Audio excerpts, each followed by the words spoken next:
Hi everyone, Stephen Spry again, coming to you from a chilly, cold, breezy backyard in Australia's capital, Canberra today.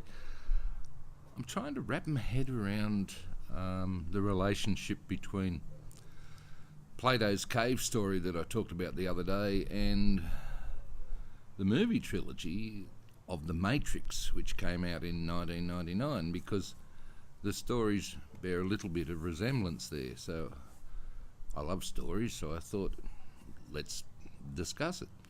So just a quick reminder, the cave is about Plato's cave story, 2400 years old, is about a group of prisoners who are held deep down in a dark cave.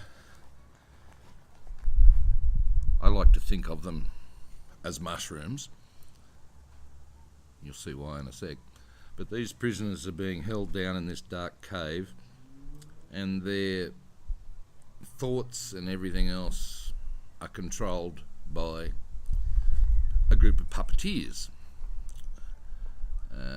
who are the aristocracy or the government of the time, and the government is simply telling the prisoners exactly what to think and what to do and all of that sort of stuff. Now, that sounds vaguely familiar. You know, those people are mushrooms, they're being kept in the dark, and, well, they're being fed nothing but bull dust from the government. Yeah, true story. So, as far as the Matrix goes, humanity is actually being taken over by machines, and they had a huge war that lasted a very long time, and humanity thought they beat the machines by blocking off their sunlight, so the machines couldn't get any more solar energy. So the machine simply said, okay, well, we'll take your bodies and plug it in, and we'll use your energy. So they've been tapping into human bodies for God knows how long to suck our energy out, and trouble is they had to keep us alive and happy, so they created a computer program that did just that. So you've got all these bodies that are in pods that are feeding the machines the energy they need to survive, and the humans are being fed the BS, the propaganda from the computer program that keeps them happy and keeps them alive. So all good so far. One of the people in one of the pods, he's doing his everyday life that the machine has programmed for him, but he starts to discover a few irregularities in the matrix, in what's going on around him, and starts to think, there's something quite not right here. So starts to investigate it, as you would, or as I would anyway. I'd be working out what the hell's going on. So Neo catches up with a couple of other people who do know what's going on, and he's told this story, and he's offered a choice at this point in time. This is your last chance. After this, there is no turning back. You take the blue pill, the story ends. You wake up in your bed and believe whatever you want to believe. You take the red pill, you stay in Wonderland, and I show you how deep the rabbit hole goes.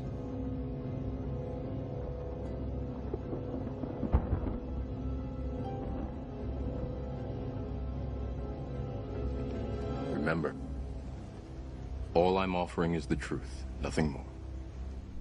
So Neo takes the red pill, and this is like those prisoners in that cave who have escaped now from the bonds that held them in the cave, and he's making his way up the path towards enlightenment to find out the truth.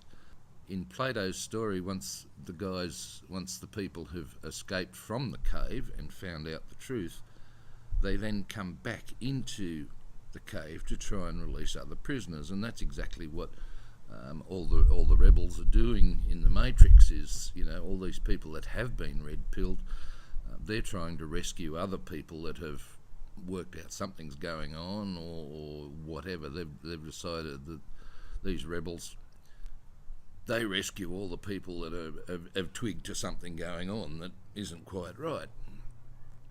So we've got a big battle now between the the people who are blue-pilled, who are still asleep, who are still very comfortable. There's still mushrooms being fed the BS propaganda from the government, in which case the machines.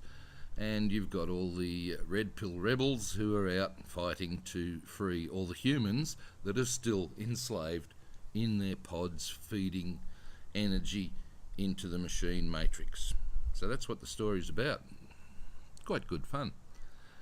But when we come into modern day life, as in now, right now, you've got to think this is still happening. This is still happening, even more so now. You'd think with the internet and the access to information that people have now and have had in the last, let's say, 15 to 20 years, that a lot more people would start to understand what the hell's going on around them.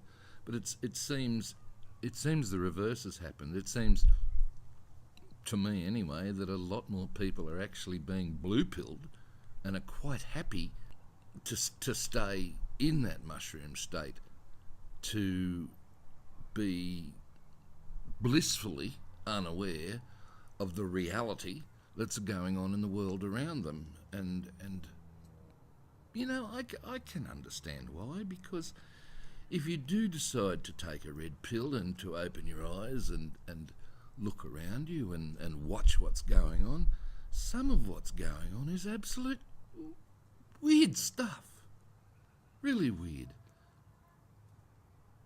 So why wouldn't you? I don't want anything to do with this. I'm going to stay over here, nice and quiet and everything else, because the moment... And this is probably one reason why I'm doing these videos now, because I'm just seriously sick to death of all the crap I'm hearing. I've spent a lot of time... I don't spend time on media. I don't listen to the radio because I'm sick of being programmed by that. I don't watch TV anymore. I'm sick of being programmed by that. You know, so many people just simply live their life by tuning into those forms of media and just veg out. Just soak it all in. You're being blue-pilled with this, with reality TV, with news, with everything else that's going on. And the radio, you know, it's the same thing. The reason I stopped doing this, stopped paying attention to those things, is because this thing up here, inside my head, the brain, the thing that I'm used to think, wasn't thinking anymore. I was obviously letting other things decide, or other things tell me what was important to me. And, you know, I didn't like... I'm over being blue-pilled. I think it's time that some more people got up and started trying to explain to everyone else what the beep is going on to them around everywhere in the world, in Australia, in the US, overseas, everywhere. It's the same across the world.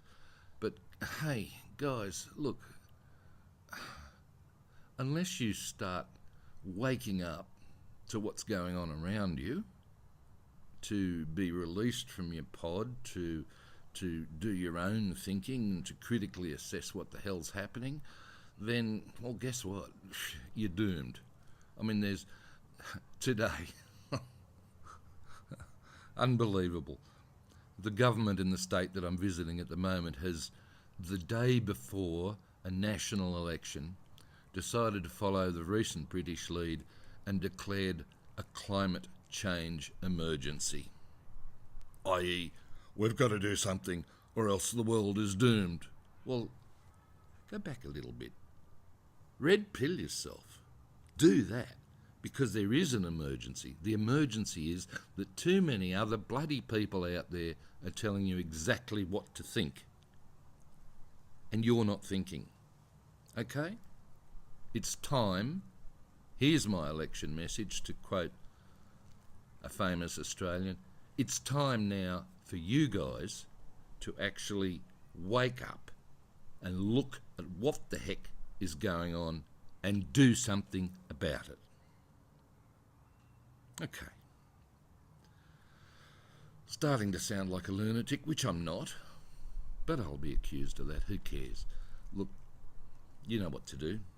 Thanks, guys. If you want to stay in touch with future Daily Dad videos and thoughts and all that sort of stuff, then hit the like button, hit the subscribe button, hit that bell funny thing, because otherwise YouTube will never tell you that I've actually done a new video. And come back for some more red pilling tomorrow or the day after or whatever.